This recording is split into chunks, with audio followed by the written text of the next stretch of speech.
we start with our last chapter, that is power series solution. It is an easy chapter. First upon we introduce how we introduce the power series, how we can write the solution in terms of power series. For this purpose we first define a homogeneous linear equation.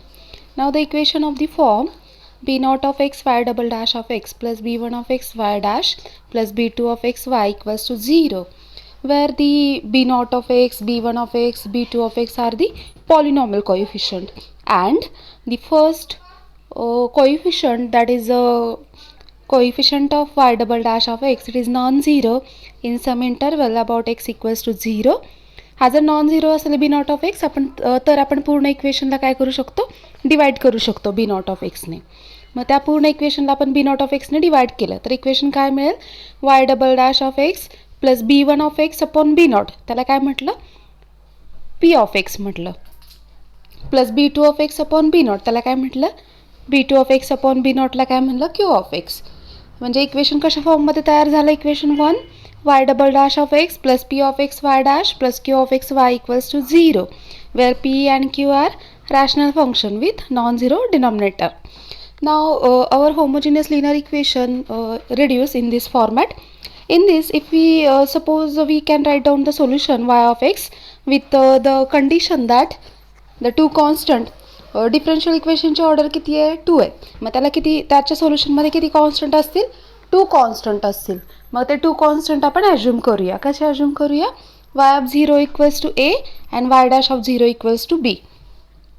आता ह्या जर value आपण previous इक्वेशनमध्ये substitute केल्या तर काय मिळेल, y double dash of x equals to minus P of x y dash minus Q of x y of x. आता हे इक्वेशन वाय ऑफ 0 कॅल्क्युलेट केलं म्हणजे y double dash of 0 equals to minus P at 0 y dash at 0 b minus p at 0 b minus q at 0 a.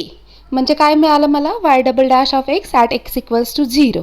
Similarly y double dash at 0 define झाला तर आपण y triple dash at 0 define करू शकतो. Same way y fourth derivative at 0. मग अशा वेने आपण y raise to nth derivative at 0 आपण डिफाईन करू शकतो. मग आपण कॅल्क्युलसमध्ये शिकलो टेलर सिरीज, मॅक्लॉरन सिरीज. मग मॅक्लॉरन सिरीज कशी लिहितो, y of x equals to y not of x plus summation of y raise to nth derivative at 0 into x raise to n upon n factorial.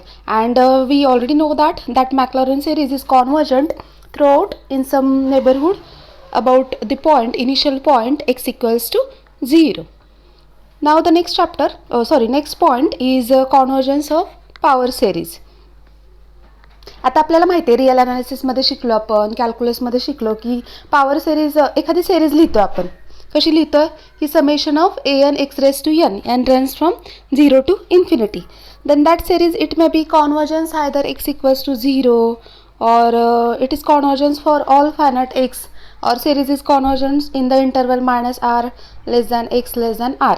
r काय असतं, radius of convergence असतं, आपण real ॲनालिसिसमध्ये शिकलो. आता समजा मी काय घेतली, ई रेस टू एक्स एक्सपोनेन्शियलची सिरीज घेतली तर ती कशी लिहिता येते, summation of x raise to n upon n factorial. मग ती काय एव्हरीवेअर कॉन्व्हर्जंट आहे. त्याच पद्धतीने आपण एक फंक्शन पाहिलं F of x equals to 1 upon 1 minus x. तर आता एवढंच दिसताना आपण हे थोडं वेळ साईडला ठेवलं. आता फक्त एवढ्याच सिरीजकडे पाहायचं. हे फंक्शन आहे 1 अपॉन 1 मायनस एक्स.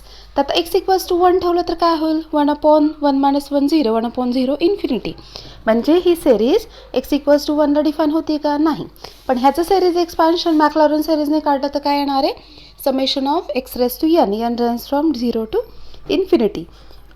आणि ह्याचा रेडियस ऑफ कॉन्व्हर्जन्स किती आहे, 1 आहे, कारण पॉलिनॉमियल आहे. पॉलिनॉमियलचा जनरली रेडियस ऑफ कॉन्व्हर्जन्स काय असतो, 1 असतो. म्हणजे ह्याचा इंटरवल ऑफ कॉन्व्हर्जन्स काय झाला, आरची value 1, -1 strictly less than x, strictly less than 1. Similarly 1 upon 1 plus x square. आता एक्सची व्हॅल्यू काय टाकली, एक्सची व्हॅल्यू -1 टाकली तर काय होईल, -1चा स्क्वेअर 1, 1चा 1 ॲज इट इज राहील. -1ला काय प्रॉब्लेम होतो का, नाही. 1ला काय प्रॉब्लेम होतो का, इथे नाही. मग ही पॉलिनॉमियल आहे, याचा रेडियस ऑफ कॉन्व्हर्जन्स अगेन काय 1. म्हणून हे कॉन्व्हर्जन्स कुठे होईल, -1 strictly less than x, strictly less than 1 साठी.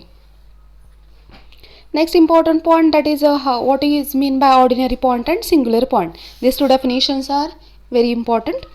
आता आपण ऑर्डिनरी पॉईंटची डेफिनेशन पाहूया. A linear differential equation B not of x y raised to nth derivative b1 of x y raised to n minus 1 derivative plus up to bn of x y is equals to r of x. r of x 0 असेल तर linear differential equation. It may be functions of x with the polynomial coefficient b naught of x b1 up to bn ह्या काय आहेत polynomial आहेत. मग हे जर polynomial असतील and the coefficient x B not of x हा कसा आहे in terms of polynomial. Polynomial काय असते रिअर कॉन्वर्जन्स असते. then that point x equals to x naught is called as ordinary point of this equation. Next same definition, the linear differential equation b naught of x y raised to nth derivative up to plus bn of x y equals to r of x, in which the point x equals to x1 at which this term that is b naught of x it is 0. मग हा जर 0 झाला तर ह्याने आपल्याला divide नाही करता येणार सगळ्या इक्वेशनला, कारण 0ने डिवाइड केलं तर काय होतं इन्फिनिटी होतं. इन्फिनिटी आलं तर काय होईल हे डायव्हर्जंट होईल, कॉन्वर्जंट राहणार नाही. मग आपल्याला हा 0 नको आहे. मग हा ज्या पॉईंटला 0 असेल त्याला काय म्हणायचं सिंग्युलर पॉईंट. मग सिंग्युलर पॉईंट म्हणजे काय ज्या ठिकाणी तुमचं फंक्शन कॉन्वर्जंट नसेल.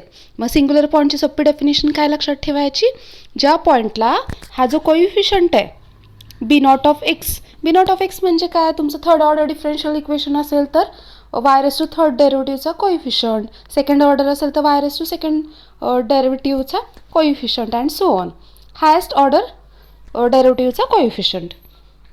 मग त्याला काय म्हणायचं ज्या ठिकाणी तो कोएफिशियंट 0 होईल त्याला म्हणायचं सिंग्युलर पॉईंट. चला आपण इक्वेशन पाहूया. Example, suppose differential equation 1 minus x square y double dash of x minus x y dash minus 4y equals to 0. मग इक्वेशन कंपेअर केलं. आता वाय डबल डॅश डिफरन्शियल इक्वेशनची ऑर्डर किती आहे 2, म्हणजे बी नॉट ऑफ एक्स काय असणार आहे वाय डबल डॅशचा coefficient b not of x y double dash of x minus plus b1 of x y dash of x plus b2 of x y equals to 0. मग highest derivative किती आहे second ऑर्डरचा coefficient काय आहे 1 minus x square. मग त्याला काय म्हणायचं बी नॉट ऑफ एक्स हा कधी 0 आहे 1 minus x square equals to 0 if and only if x square equals to 1, that is x equals to plus minus 1. मग x equals to plus minus 1 काय झाले singular points. Same second equation. आता order किती आहे y double dash of x plus 2x y dash plus y equals to 0 second order. मग second ऑर्डरचा coefficient किती आहे 1, पण 1 तर कधीच 0 नसतो, मग ह्याला कधीच सिंग्युलर पॉईंट मिळणार नाही. नेक्स्ट इक्वेशनमध्ये वाय डबल डॅशचा कोएफिशियंट किती x is 0 if and only if x is 0, therefore x is 0 is only singular point in the finite plane. Next equation x square plus 4y double dash minus 6xy dash plus 3y equals to 0. X square plus 4 equals to 0 if and only if x equals to plus minus 2y, therefore plus minus 2y are the singular points. In the next equation, x square y double dash plus xy dash plus 1 minus x square y equals to 0. Here b naught of x equals to x square and x square equals to 0 if and only if x equals to 0. Therefore, x equals to 0 is only singular point. Next equation, x square minus 4x plus 3y double dash plus x square y dash minus 4y equals to 0. Then b naught of x equals to 0. मग ह्याचे factor पडतील x square minus 4x plus 3 चे factor x minus 3 into x minus 1 equals to 0. म्हणजे बी not of x 0 कधी असेल एकतर x equals to 3 असेल किंवा एक्स इक्वल्स टू 1 असेल. Therefore this differential equation has 2 singular points x equals to 3 and x equals to 1.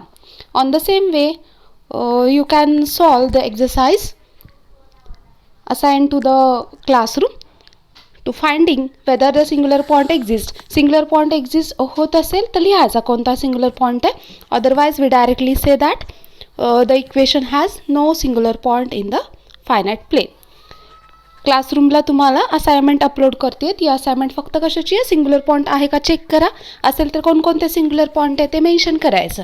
नसेल तर लिहायचं equation does not have the singular point in the finite plane. आणि next लेक्चरला आपण उद्याच्या परत पुढे सिंग्युलर पॉईंटचा यूज कसा करायचा आणि सोल्युशन कसं फाइंड आउट करायचं ते पाहणार आहे.